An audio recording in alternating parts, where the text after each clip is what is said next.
Le Real Madrid a trouvé sa taupe et c'est Dani Ceballos qui aurait balancé tous les détails de la bagarre Tchouaméni-Valverde à la presse. Et pendant ce temps, Mourinho aurait déjà appelé Mbappé pour lui annoncer son arrivée.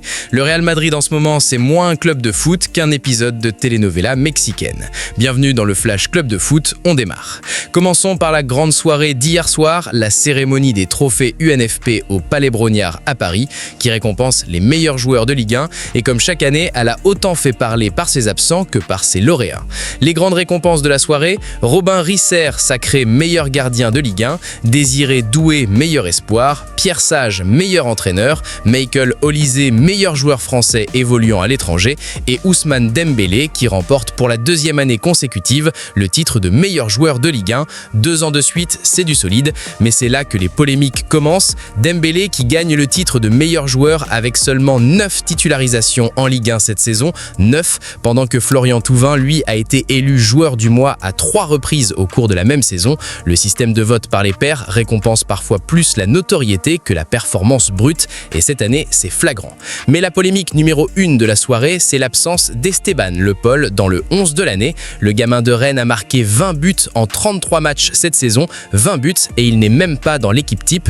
Pour info, le 11 de l'année était largement dominé par le PSG, avec Hakimi, Pacho, Nuno Mendes en défense, Vitinha au milieu et Dembélé en attaque. Le PSG a mis 5 joueurs dans le 11 type d'une saison où ils sont en finale de Ligue des Champions. Difficile de leur reprocher franchement, mais Le Paul méritait sa place et les réseaux sociaux ont été unanimes là-dessus. Et la deuxième polémique de la soirée concerne Hervé Kofi, le gardien d'Angers qui a réalisé une saison absolument extraordinaire avec le plus grand nombre d'arrêts, le meilleur taux de but évité et le meilleur pourcentage d'arrêts du championnat. Son club a même posté un message sur les réseaux sociaux pour dire « pas suffisant apparemment, pour nous t'es le meilleur gardien de Ligue 1 Hervé ». Quand ton propre club est obligé de défendre son gardien contre les trophées UNFP, c'est que quelque chose cloche. Bonne nouvelle en revanche pour Mason Greenwood qui a profité de la cérémonie pour lancer une bombe sur son avenir. L'attaquant anglais de l'OM qui figure dans le 11 de l'année, malgré la saison catastrophique de son club, a déclaré simplement « j'espère pouvoir rester à Marseille ». Court mais explosif, parce que la Juventus, l'Atlético Madrid et Dortmund lui suivent tous de très près, et si l'OM ne se qualifie pas en Europe cet été, le garder va être une mission quasi impossible. Son avenir dépendra en grande partie du classement final des Olympiens. Cap maintenant sur une autre très bonne nouvelle pour les supporters parisiens. Le PSG va transformer le Parc des Princes en fan zone géante le 30 mai prochain pour la finale de Ligue des Champions à Budapest contre Arsenal. Écran géant, mise en scène spectaculaire, ambiance électrique. Ceux qui n'ont pas pu se rendre en Hongrie pourront vivre la finale dans le stade. Les informations pratiques seront dévoilées ce jeudi avec l'ouverture de la billetterie. Paris va vibrer. Et sur le mercato du PSG, le dossier Julián Álvarez connaît un énorme rebondissement alors que El Chiringuito annonçait des négociations avancées pour 150 millions d'euros. Le journal Sport vient de doucher tout le monde en révélant que Álvarez ne figure pas du tout dans les plans de Luis Enrique pour la saison prochaine. Le PSG aurait d'autres priorités offensives cet été et attendrait de finaliser ses départs avant de décider.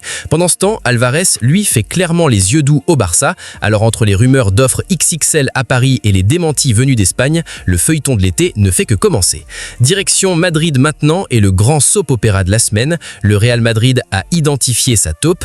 Estadio Deportivo a révélé que le joueur soupçonné d'avoir balancé tous les détails de la bagarre Tchouaméni-Valverde à la presse s'appelle Dani Ceballos. Le milieu espagnol de 29 ans entretient des relations totalement brisées avec Arbeloas depuis que le coach a dit du mal de lui à un club qui le voulait le recruter cet hiver. Et depuis, Ceballos ne joue plus et aurait transmis les coulisses des incidents à ses amis et connaissances. Arbeloas a reconnu en conférence de presse qu'il était triste que des informations filtrent depuis le vestiaire, qualifiant ça de trahison envers le Real Madrid. Et comme si ça ne suffisait pas, Vinicius Junior est cité dans les coulisses comme le joueur qui rapporte tout au coach, celui qu'on appelle l'informateur d'Arbeloas selon plusieurs médias espagnols. Un vestiaire divisé entre taupes, informateurs et clans. Bienvenue au Real Madrid version 2026. Ceballos ne rejouera plus pour le club et partira cet été.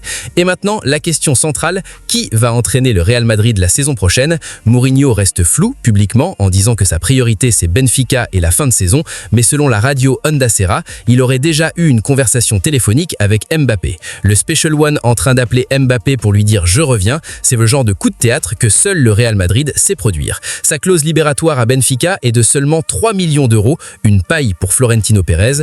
Et côté Mbappé, selon plusieurs sources espagnoles, le Français serait très favorable à à l'arrivée de Mourinho après des relations compliquées avec Xabi Alonso puis Arbeloas. Mbappé qui a connu 3 entraîneurs différents en moins de 2 ans au Real Madrid, Ancelotti, Xabi Alonso, Arbeloas, et qui pourrait en avoir un 4e cet été, un joueur normal aurait craqué depuis longtemps. Du côté de la presse espagnole, la situation de Mbappé elle-même commence à faire débat. Josep Pedrerol et d'autres journalistes influents appellent ouvertement à sa vente cet été en suggérant de le remplacer par Erling Haaland, que Florentino Pérez refuse pour l'instant. Entre les pétitions de supporters et les critiques de journalistes, Mbappé a vécu mieux depuis son arrivée à Madrid. Pendant ce temps, un échange inattendu entre le Real Madrid et la Juventus commence à circuler dans les milieux du mercato. Selon Tuttosport, les deux clubs discuteraient de mouvements croisés, avec notamment Kenan Yildiz, la pépite turque de la Juve de 19 ans, dans le viseur du Real. Un accord similaire à celui de Morata avec clause de rachat serait évoqué. D'autres profils comme Brahim Diaz ou Gonzalo Garcia pourraient aussi entrer dans les négociations. En Angleterre, Xabi Alonso a une nouvelle destination possible. Libre depuis son limogeage du Real Madrid en janvier, le champion du monde 2010 est ciblé par Chelsea pour succéder à Liam Rosenior. The Athletic et AS confirment des contacts entre les Blues et l'entourage de l'Espagnol, et Xabi Alonso serait ouvert à l'idée de rebondir à Stamford Bridge. Chelsea, qui a fini sa saison dans le chaos total, pourrait se refaire une beauté avec l'un des meilleurs entraîneurs disponibles sur le marché. On termine avec Manchester City qui s'apprête à vivre une été de révolution totale. Selon Foot Mercato, le club pourrait perdre jusqu'à 10 joueurs cet été. Bernardo Silva et John Stones ont déjà officiellement annoncé leur départ en fin de contrat. Kovacic ne sera pas retenu. Ake est sur le départ. Calvin Phillips sera vendu. Reinders aussi si une offre arrive. Jack Grealish prêté à Everton pourrait être cédé définitivement. Et la question centrale, Guardiola va-t-il rester? Son avenir reste totalement flou et en cas de départ, c'est Enzo Maresca, libre depuis Chelsea, qui est déjà positionné pour prendre sa suite. La fin d'une époque glorieuse s'écrit en ce moment à Manchester. Voilà, c'est tout pour ce Flash Club de Foot du jour. Si t'as aimé cette vidéo, like, abonne-toi à Club de Foot et active la cloche pour ne jamais rien rater. On se retrouve très vite pour la prochaine actu. Si tu veux l'essentiel de l'actu foot, sans blabla, abonne-toi à Club de Foot et like la vidéo. On se retrouve très vite pour la suite.